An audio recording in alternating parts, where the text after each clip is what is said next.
Hi there, my stamping friends. It's Diane Evans with stampingwithdiane.com. I'm an independent Canadian Stampin' Up demonstrator here in the interior of British Columbia on the western part of Canada. In any event, if this is the first time joining me, and if you're joining me through YouTube, make sure that you subscribe. Also, make sure that you hit the bell and you'll get notified when I do go live. Another thing, if you are coming on with Facebook, make sure that you grant StreamYard the permissions to say your name. If not, if you come in through my page, I will see who you are. I know it's kind of a mixed up sort of situation, but in any event, I like to know who's leaving the comments. But anyways, it's great. Good morning, and it's great being able to see you on here. So it's our sketch challenge, and I'm back to my Saturdays. So it's Saturdays or Sundays that I do my sketch challenges, and we are on sketch number 92. Isn't that amazing? Can't wait till we hit the 101. I think for the 101, I think what we're going to do is maybe we might revisit another one that we've already done that's one of your favorites.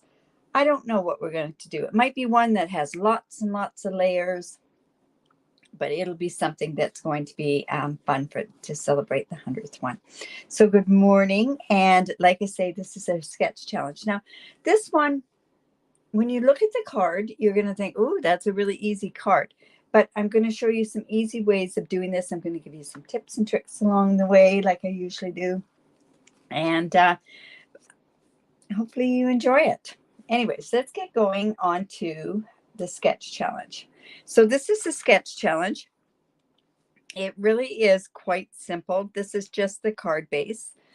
So basically there's the card base, you have this outer layer, and this outer layer actually helps you with your positioning of your 3 strips of designer series paper on here.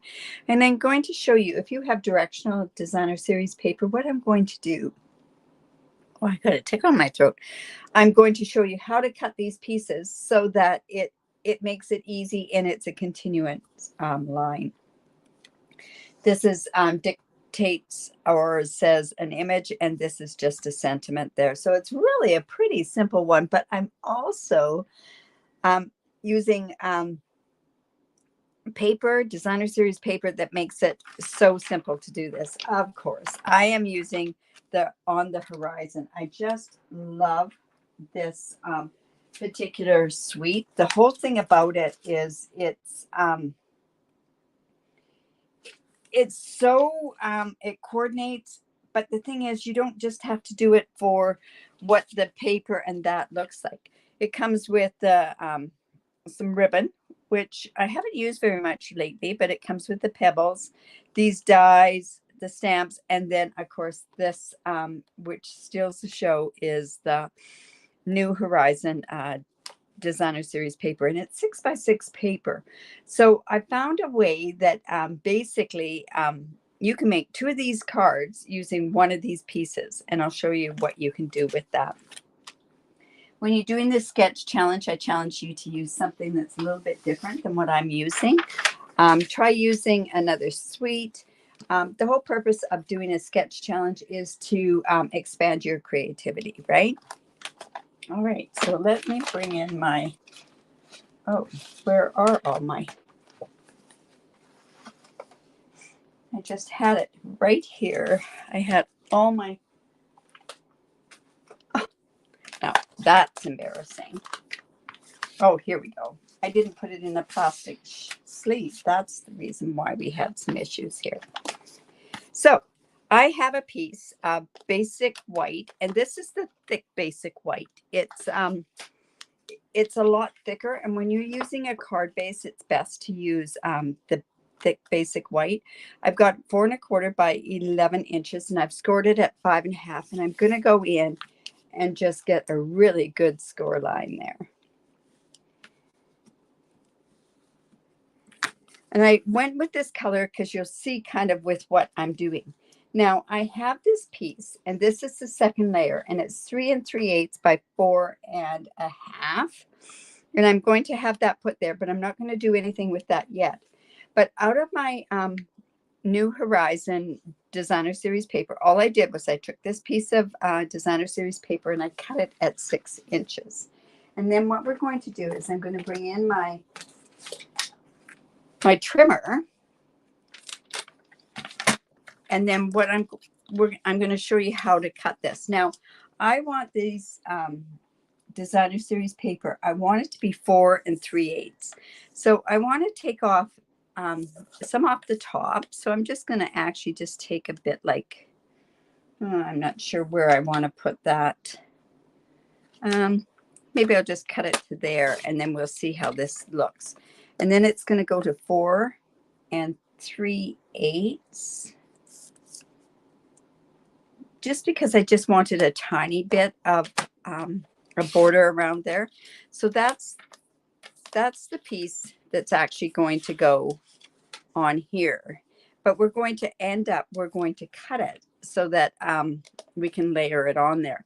Now, the best way to cut this is to go like this. And then what we're going to do is we're going to start cutting from, let's see, let me just bring this in. We're going to cut from this end towards this end. Now, I also went with the 3-inch piece because it's really good because you can go and these pieces are going to match perfectly. So I'm going to measure my first piece at 3/4. I'm going to run that over. Is it 3/4 that I wanted? 3/4. Then I wanted to go at 1 inch. And this piece will be at 1 1/4 inch. So then we're going to go ahead and we can place those onto this this Misty Moonlight piece that I've got here. And you'll see by doing this, what I've done. Oh, and you know what? I should have done this other part first. But you know what? I think we'll be okay. I'll add it afterwards. So I've got it coming just like this. So in order to get this on here even, the best way to do this is to do the 2 outer sides and then put the inside in. So let me just go ahead. I'm using my liquid glue.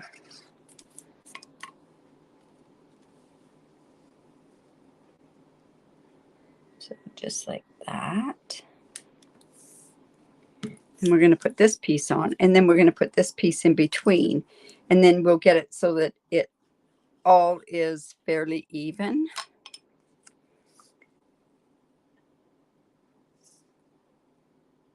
So just like that.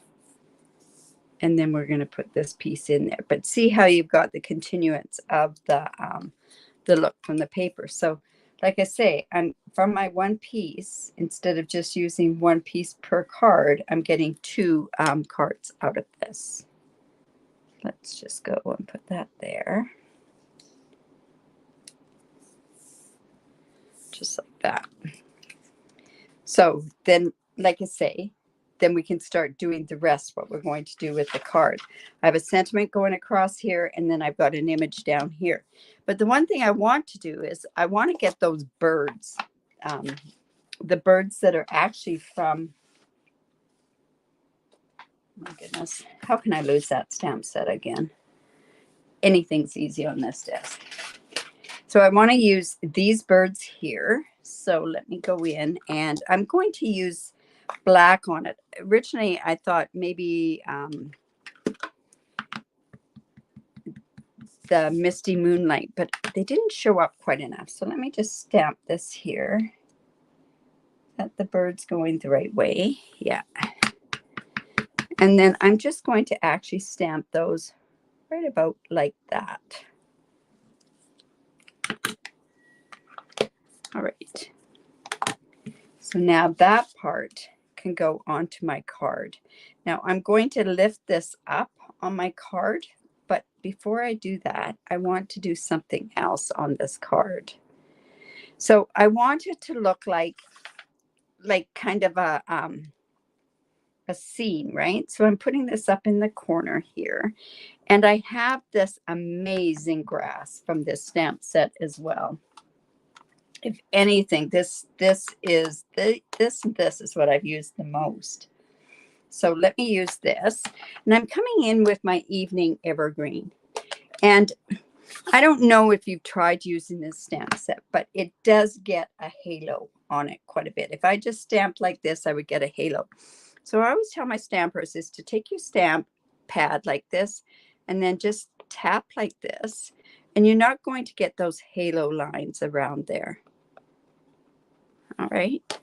So then I'm going to, let's see, where do I want to put this? I'm going to put this, let's say about there.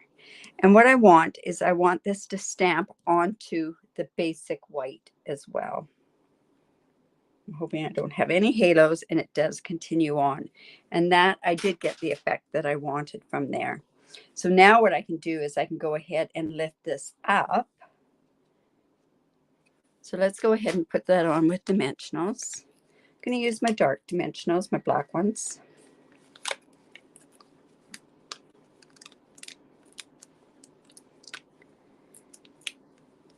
Let's see. Yeah, that should be enough. I'll come in with my take your pick tool.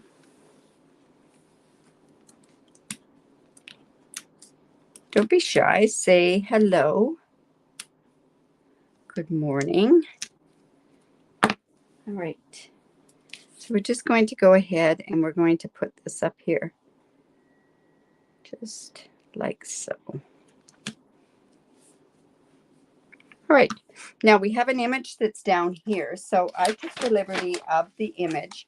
I thought, well, what better thing to do? But let's go ahead and let's use one of these fences. So I have the fence. And I have that, and I'm just actually going to put that about there on here. But I thought it looked a little stark, and this is from my basic white. So I'm just going to come in here, and let's just close this one up. And I have taken my Sahara sand, and see this image that is right here. I'm going to take this and get the wood planks onto this fence.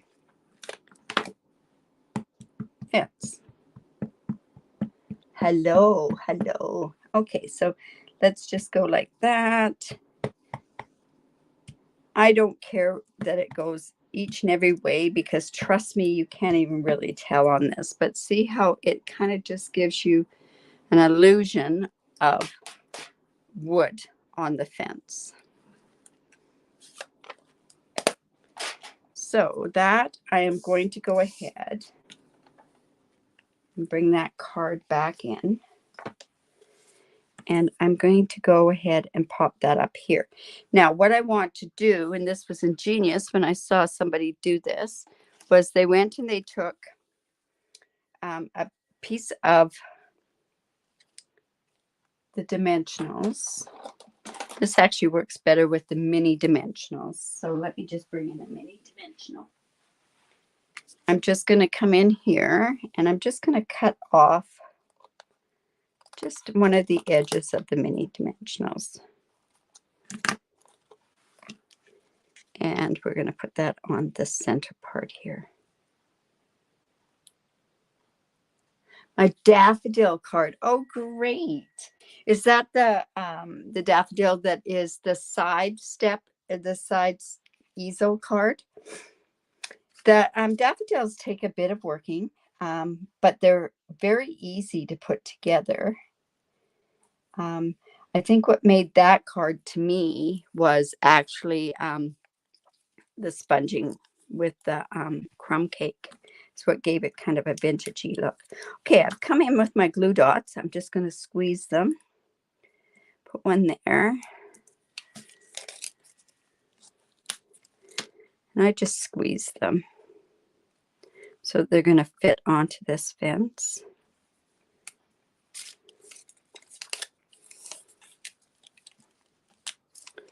And one on the other side there. Let's take this off. And see, this is going to kind of give that also that illusion of it bending. So let's see, where do I want to put that? Put that about there. And just stuff like that. All right, so we have to put our sentiment on there, and I'm going to use a birthday card, I think. You know, I went looking for a certain card, a certain stamp set with happy birthday on it. Do I want that up a little bit? Maybe just up a little tiny bit. I don't know if I'm going to get, no, you know what? I'm going to just leave it. So I have this strip. It's a 1/2 inch of Misty Moonlight, and I'm actually going to put the sentiment right up there. So I'm going to come in because I want to use the white embossing powder to kind of tie in the back of the card. So now I have Happy Birthday from Art Gallery. There's a lot of happy birthday stamps out there. I have Happy Birthday there, and I also have Happy Birthday here. So, you know, I think I'm going to use this Turtle Friends Happy Birthday. Now, as I say that, I think this is it? Yes, so come in with my, and do you know when you go to put your sentiments on, the best way to do it is to put your block onto your grid paper, and then of course test it afterwards. Just, or what you could do is you could put your paper, your sentiment like that, and then just put it on like so. Now I have Misty Moonlight. Oops, we don't want Misty Moonlight. We want the memento, not the memento, the Versamark. I'm hoping this is straight. I can't really go in and tell. And I probably should be doing this onto a mat. Let's just go like this and see if we've got that. Yeah, it's not bad. I'm going to bring it down just a bit.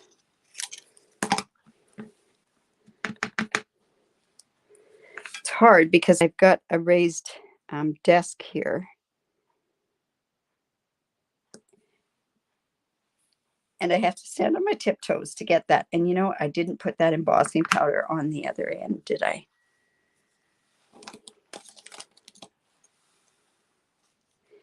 I have 2 of them there. I think this one's the best. All right, so let's dip that into the white embossing powder. And then we'll just heat set that. Like I say, I didn't use the embossing buddy. And now that's not going to work very good. We'll use the other one. It'll have to do. See, by using that embossing buddy, it takes that static away, that's for sure. Let's close that up. And we'll go in, and I'm just going to use my tweezers and our heat tool. You know, I think this heat tool is one of the, there's so many different things you can do with it. Still working on a project using it to show you different ways that you can use the heat gun as well.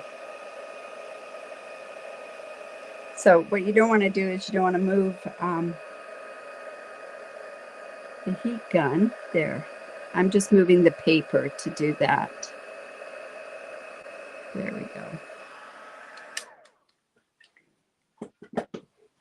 And that is just going to go there, but you can see why I had to do it in the white embossing powder.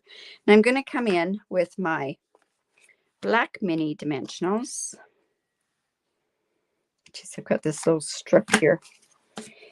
You know, I'm going to use both of these because I might as well use that part up because we use every bit of our dimensionals, right? So let's just put that on that side and this on the other side. I always say waste not, want not, right?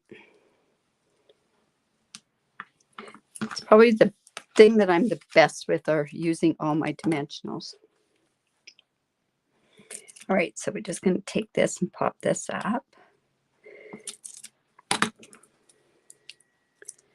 And just snip that just a bit. And let's just put that right about like that. Now, you notice that this, well, you can't really see it, but it is off a bit there. And what card wouldn't be complete if we didn't use our the pebbles that go along with this particular suite? They come in the brown, they come in, it's a darker gray, and then a smoky slate, or more like a gray granite is what I would say. But I'm going to come in here, and I'm just going to put, whoops, one right down, maybe underneath this fence part. And a smaller one there. And then I can also go ahead, because you know what? It's so much fun to use these, and I'm going to use this one here. There we go. So I've got my uneven amount of ones there. So there's my card. And you know what? We should actually do the inside of the card as well. Let's see. What else is on that stamp set that we could possibly use? I don't really want to do any of the trees or anything. Maybe what I'll do is I'll go back in and I'll do some of the grass. So let me just go grab the grass again. And see, you can see how, and I'm going to show you in just a second, I had done this one. Whoops. See, I've got a halo on there. So that's why I'm saying you don't want to stamp it just the way that I just did. So I'm just going to come in with my chamois. Let's go ahead and do this. Thank you. This, like I say, with this paper, they may look a little bit the same, but they're not the same. Any of these cards, they're so totally different what you can do with them. I'm just bringing this down because I happen to know that it don't want it to sit up. There we go. So there's my card. Now see, on this particular one, this is the other part of the card, the paper. So it just shows you, this one I had more of this part up there. And I think that was because the reason I did it that way was because of this part here. And you can see here. So now I basically have two cards from that one piece of 6x6 paper. See how it would continue on there. And I gave more of a look of more water on this side and more sky on this side. But anyways, that kind of gives you an idea of what you can do with this designer series paper. I say play with it and you'll be amazed. So like I say, don't forget to enter into the sketch challenge. What you need to do is, it's sketch challenge number 92. Go into my group. The sketch will be showing up on in my page and in my group, and it'll give you the link to the group in order to put it in there. I challenge you not to use this particular stamp set or these particular papers, just because the whole purpose of these sketch challenges is to make your creative reach expand, right? So anyways, I hope you enjoyed that. And yeah, I can't believe that they're both basically the same card, but they're going to look so different, right? Look at that, eh? Anyways, it was fun. It was a lot of fun. And actually, I've got to tell you, this sketch was kind of inspired from a card sketch challenge that I was in, but of course I changed a few other elements. I changed the widths and everything else. And it's amazing how just by changing a tiny little bit what you can do. So don't forget, it's Sip and Stamp tonight. If you would like to craft with somebody tonight, we craft from 6:30 till usually about 9 o'clock. It's by Zoom, and these links are put onto my page and also onto my group. And it's not like we sit and we actually do something all together. We all do our own little projects, but it's fun to be able to craft with somebody in your studio and still have the ability to joke and do everything else. So I hope you will join us. If not, we'll hope to see you on Monday at 11 o'clock Pacific time. Bye for now.